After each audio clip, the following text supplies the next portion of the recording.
আন্তর্জাতিক অঙ্গনে বিরল সম্মান বয়ে আনলো ইন্টারন্যাশনাল হোপ স্কুল বাংলাদেশ। মার্কিন মহাকাশ গবেষণা সংস্থা নাসা আয়োজিত হিউম্যান এক্সপ্লোরেশন রোভার চ্যালেঞ্জে অংশ নিয়ে ৭২টি দলের মধ্যে ইন্টারন্যাশনাল হোপ স্কুলের ১০ শিক্ষার্থী টপ 10-এ জায়গা করে নিয়েছে।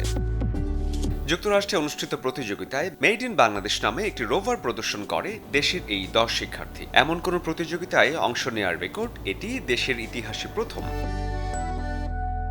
সো আমাদের টিমের অ্যাকচুয়ালি এটা তৃতীয়বার ছিল পার্টিসিপেশনের। আমরা এইবারই প্রথমবারের মতো যে বাংলাদেশের একটা হাই স্কুল টিম যে নাসাতে যে কম্পিটিশন টিম অংশগ্রহণ করেছে।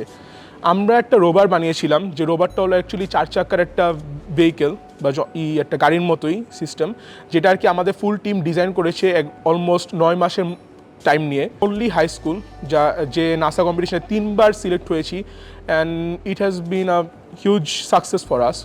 আমরা মেয়েরা এবং ছেলেরা একসঙ্গে মিলে আমরা আমাদের এই ইয়াতে 10th হয়েছি।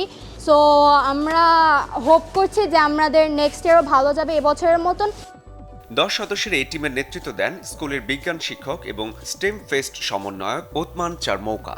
সঙ্গে ছিলেন প্রতিষ্ঠানটির ভাইস প্রিন্সিপাল গ্যারিম্যান আলামিরাদব।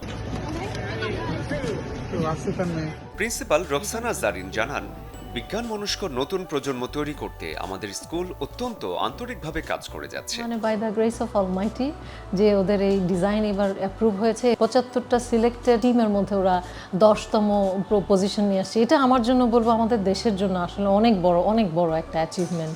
এবং আমি চাই এটা অন্য বাচ্চারা জানবে এবং ওরা এটাতে উৎসাহ পাবে, এবং আরও শুধু আমাদের স্কুলের না, পুরো দেশের বাচ্চারা বিভিন্ন জায়গা থেকে এসে এই কাজগুলো করবে, নিজেদেরকে বিভিন্ন এই ধরনের প্রজেক্টে নিজেদেরকে সেট করবে।